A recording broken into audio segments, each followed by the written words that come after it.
तो इस वीडियो में आज हम पर्टिकुलर बात करने वाले हैं Roman Reigns versus CM Punk के वर्ल्ड हेवीवेट चैंपियनशिप मैच की, जो कि होने वाला है रेसलमेनिया के मेन इवेंट में। और इस वीडियो के एंड तक और रेसलमेनिया में भी इफ बुक्ड वेल आपको आने वाला है बहुत ज़्यादा मज़ा, क्योंकि बहुत सारी ऐसी चीज़ें हैं इस रोमन रेंस और सीएम पंक की फ्यूड में जो कि ऑब्वियसली रेसलमेनिया के मैच का आउटकम क्या होने वाला है उसके बारे में बात करेंगे, लेकिन कैसे ये जो पूरी स्टोरी है वो प्रोग्रेस कर सकती है और कैसे डब्ल्यूडब्ल्यू के पास यहाँ पे एक तरीका है या फिर एक बहुत बड़ी अपॉर्चुनिटी है या फिर थाली में सजाया हुआ है कि आने वाले ये जो रोड टू रेसलमेनिया का टाइम है रोमन रेंस और सीएम पंक की फ्यूड के लिए, वो होने वाला है बहुत ज़्यादा मस्त। सबसे पहले इस मैच के इससे पहले कि हम आउटकम के ऊपर आए कि क्यों सीएम पंक इस मैच को जीत सकते हैं, क्यों रोमन रेंस जीत सकते हैं और फिर कौन इस मैच को जीतेगा, उससे पहले कितनी सारी तगड़ी चीज़ें डब्ल्यूडब्ल्यू इस वाली स्टोरी में कुक कर सकती है। सबसे पहले पॉल हेमन का दोबारा से रोमन रेंस और सीएम पंक की इस राइवलरी में इंट्रोडक्शन। अब सोचो डब्ल्यूडब्ल्यू ने कितना खतरनाक वाला फंबल किया होगा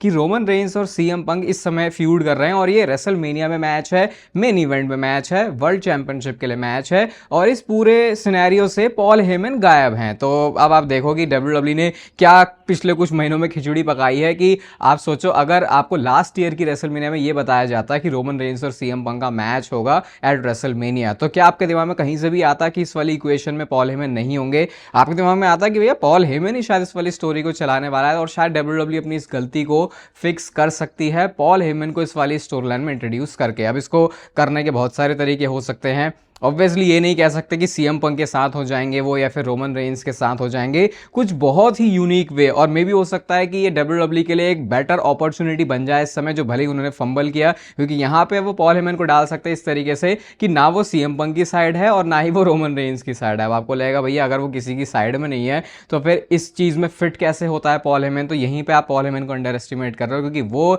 एक कलाकार आदमी है। किसी भी तरीके से डब्ल्यूडब्ल्यू एक ऐसा न्यूट्रल बंदा या फिर एंटी बंदा बना के पॉल हेमन को इस रोमन रेंस और सीएम पंक की राइवलरी में डाल सकती है। और सोचो ये कितना एक डिफरेंट डायनामिक है सोचने के लिए कि रोमन रेंस और सीएम पंक के फ्यूड में है लेकिन दोनों ही पॉल हेमन को पसंद नहीं करता, तो डब्ल्यूडब्ल्यू के पास ये मौका है करने का अगर वो पॉल हेमन को इस वाली स्टोरी लाइन में लेके आते हैं। क्योंकि देखो Roman Reigns 5 Monday night raw के एपिसोड्स वर्क करने वाले हैं और मुझे लगता है हेवीली डब्ल्यूडब्ल्यू उनको इन शोज पर फीचर गई, क्योंकि हमने देखा है जब डब्ल्यूडब्ल्यू थोड़ा सा भी ऐसा इन्वेस्ट करके रोमन रेंस को शोज पर बुक करती है तो सिर्फ एक सेगमेंट नहीं होता रोमन रेंस का, बहुत सारे होते हैं। तो सोचो कितने सारे बैक स्टेज सेगमेंट्स डब्ल्यूडब्ल्यू के पास बनाने का मौका है और ये तो अभी तक हमने सही से देखा भी नहीं है कि रोमन रेंस ने बजाया हो पॉल हेमन में, वो पॉल हेमन में तब तक वो चीज़ भी डब्ल्यूडब्ल्यू ने रोक के रखी है। दूसरी चीज़ इस राइवलरी में इस फ्यूड में ये जो बनाने वाले हैं उसमें इनका प्रोमो वर्क, उसका तो हमने ग्लिम्स देख ही लिया मंडे नाइट रॉ में। अब मैं एक लाइन चाहता हूं जो कि सीएम पंक के मुंह से निकलनी ही चाहिए, वो रेफरेंस निकलना ही चाहिए और वो है विंस मैकमैन का। आपको पता है सीएम पंक और रोमन रेंस, अगर आप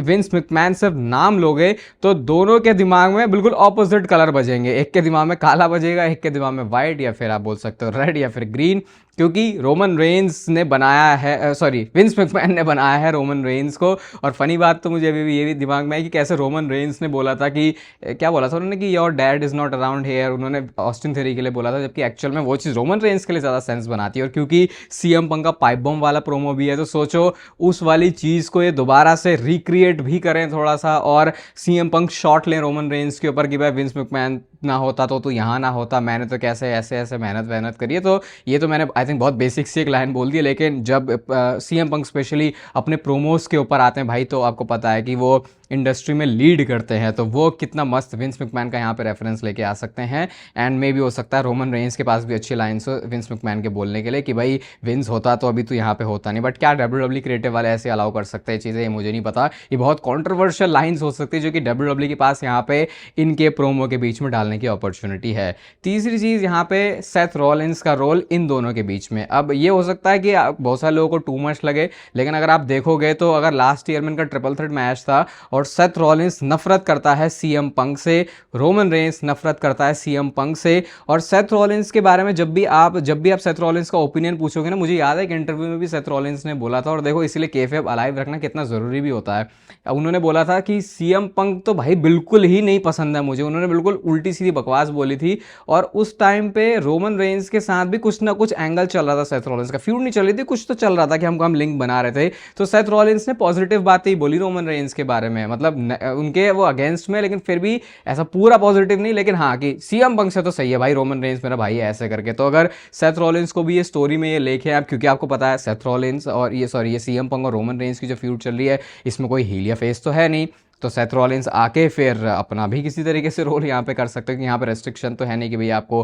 हील की साइड ही देना है या फिर आपको फेस की साइड देनी है। तो इस सेथ रॉलिंस वाली चीज़ डब्ल्यूडब्ल्यू अगर करेगी तो ये स्टोरी लाइन और अच्छी खिंच सकती है। और फिर एक चौथी चीज़ जो कि मुझे लगता नहीं है होगी, लेकिन शायद डब्ल्यूडब्ल्यू अगर हम मेरे ब्लॉग से जो रॉयल रंबल का था मेरी क्लिप उठा सकते हैं, तो अगर आप ये भी देख रहे हो भाई, तो एक मैच अगर Roman Reigns Monday night draw पर करें, जो कि या तो सीएम पंक के साथ हो, टैग टीम में हो, कैसे हो मुझे नहीं पता, लेकिन उसकी अगर किसी तरीके से रेसलमेनिया में इंप्लीकेशन भी जोड़ें, तो आई थिंक ये मंडे नाइट ड्रॉ पे बढ़िया चीज़ हो सकती है। और सोचो Roman Reigns Monday night draw पर रेसल कर रहे हैं, एकदम ही पूरा मंडे नाइट ड्रॉ का माहौल चेंज हो जाता है। अब बहुत सारे लोगों को क्या लगता है कि जैसे कि 2-4 सुपरस्टार्स के बारे में ही क्यों बहुत बात होती है, क्यों सिर्फ ब्रॉक लेसनर के बारे में बहुत बात होती है, रोमन रेंस के बारे में बात होती है, ये इस टाइप का जो स्टेटस ले चुके हैं, क्योंकि भाई वो कुछ भी करें फैंस उनको देखने में इंटरेस्ट लेते हैं। ये बात मानने वाली है कि पिछले 2 साल से रोमन रेंस की स्टोरी एकदम वाहियात रही है, लेकिन फिर भी जब भी रोमन रेंस शो पर आता है तो उसके बाद फैंस इंटरेस्ट लेते हैं कि वो क्या कर रहा है। तो इसीलिए ये चीज़ एकदम से सब कुछ फ्रेश कर देती है। जैसे ब्रॉक लेसनर जब भी मंडे नाइट ड्रॉ पर हमें पता है कि वो बैक स्टेज या बिल्डिंग में है,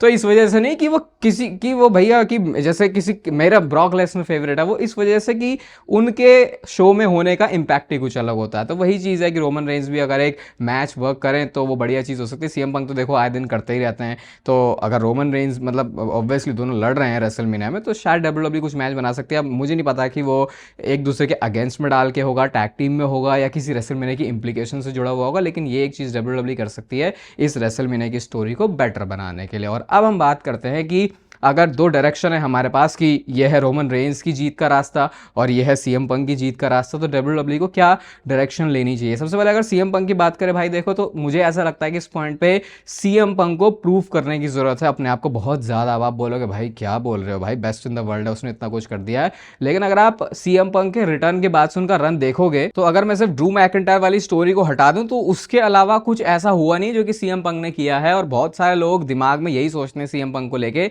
कि भैया अब ये वॉश्ड है, अब ये ज़्यादा कुछ कर नहीं सकता, अब इसके बस की कुछ, अरे बाप रे इतनी गलत बात तो नहीं बोली, मतलब ये फैंस का ओपिनियन है कि सीएम पंक वॉश्ड है भाई, वो अब ज़्यादा कुछ कर नहीं पाता। रेसलिंग के बारे में भी ये तो आई थिंक एक फैक्ट ही है कि सीएम पंक की रेसलिंग अब उतनी अच्छी नहीं है जैसे वो पहले थी। उनके प्रोमो वर्क ही उनको इतना आगे तक, मतलब अभी भी जो स्टिल हम मतलब काफ़ी उनको बेटर बना पाते हैं एक एज डब्ल्यूडब्ल्यू सुपरस्टार। तो अगर वो रोमन रेंस को हराते हैं भाई, तो वो अपने आप को स्टैब्लिश कर पाएंगे कि चलो भाई मैंने अपना जो डिफेंस है रोमन रेंस जैसे सुपरस्टार के सामने वो सही किया। और वैसे भी रेसलमेनिया में वो जा रहे हैं, उनका पहला ही टाइटल के लिए डिफेंस है, तो फिर मतलब रेसलमेनिया में डिफेंस है अभी, तो वैसे फिन बैलर के सामने वो करने ही वाले हैं, तो ये उनको स्टैब्लिश करने के लिए बहुत सही चीज़ होगी। और इसके अलावा मुझे और दूसरा तीसरा सही बताऊं तो कोई रीज़न लगता नहीं है कि सीएम पंक की डायरेक्शन के साथ डब्ल्यूडब्ल्यू को क्यों जाना चाहिए, ये मुझे एक सबसे बड़ा रीज़न लगता है। लेकिन अगर आप रोमन रेंस की तरफ देखोगे भाई, तो रोमन रेंस अगर इस मैच को जीत रहे हैं तो उनका वो जो ट्राइबल चीफ वाला आर्क है वो दोबारा से शुरू होगा। और जब वो शुरू होगा तो फिर ये एक्सपेक्टेशन तो नहीं है कि वो पहले जैसा होगा, लेकिन इतना तो है कि भाई अगर उसके आसपास भी उसका 50% भी, उसका 25% भी डब्ल्यूडब्ल्यू कर देती, कंसिडरिंग जो 2 सालों में रोमन रेंस ने किया है,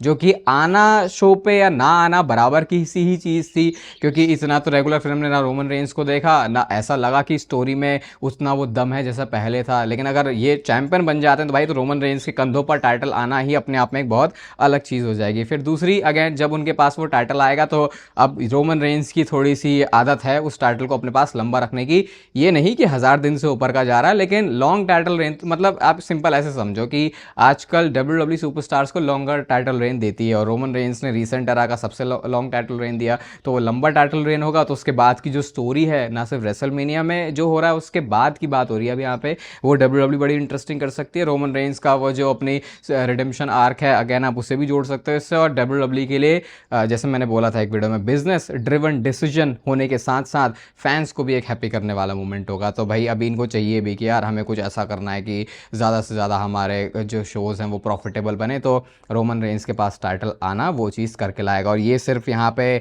हम इधर इंडिया या फिर इधर अपने इधर एशिया की कंट्रीज़ की बात नहीं हो रही है। रोमन रेंस की पॉपुलैरिटी अब तो अमेरिका में भी बहुत ज़्यादा है। ये बिग डॉग वाला जो टाइम है वो नहीं रहा है। तो ये दो अलग अलग चीज़ें हैं जो जिस तरीके से WWE सोच सकती है। अब अभी के लिए ये मेरी प्रिडिक्शन नहीं है, क्योंकि प्रिडिक्शन आने में थोड़ा सा टाइम लगाएंगे हम, लेकिन WWE किस तरीके से सोच रही है, अगर WWE के पर्सपेक्टिव से देखें तो मुझे ऐसा लगता है कि भले ही कितनी भी सारी चीज़ें चल रही हो, मुझे लगता है WWE ऑलरेडी डिसाइड करके बैठी है कि इस मैच का जो आउटकम है वो यही होगा कि रोमन रेंस हराएंगे सीएम पंक को और वो उस वर्ल्ड हेवीवेट चैंपियनशिप को कैप्चर करने वाले हैं। उसका सिंपल सा रीज़न ये है कि अगर सीएम पंक टाइटल रिटेन करते हैं तो ओनली चीज़ जो मैं वहाँ से देख पा रहा हूँ वो ये है कि शायद फिर सीएम पंक और रोमन रेंस की फ्यूड स्ट्रेच हो रही है, उसके बाद आगे जाके फिर किसी पॉइंट पर रोमन रेंस जीतेंगे। लेकिन ये ओनली फैक्ट कि रोमन रेंस का वर्ल्ड चैंपियनशिप के पिक्चर में आना, जो कि WWE ने 2 साल से रोक के रखा था, अगर वो अब उसे कर रहे हैं तो वो इसीलिए ही है कि भाई अब WWE का प्लान है कि रोमन रेंस के पास वो जो टाइटल है वो आना चाहिए। और WWE से प्लान का मेरा मतलब ट्रिपल एच से नहीं है,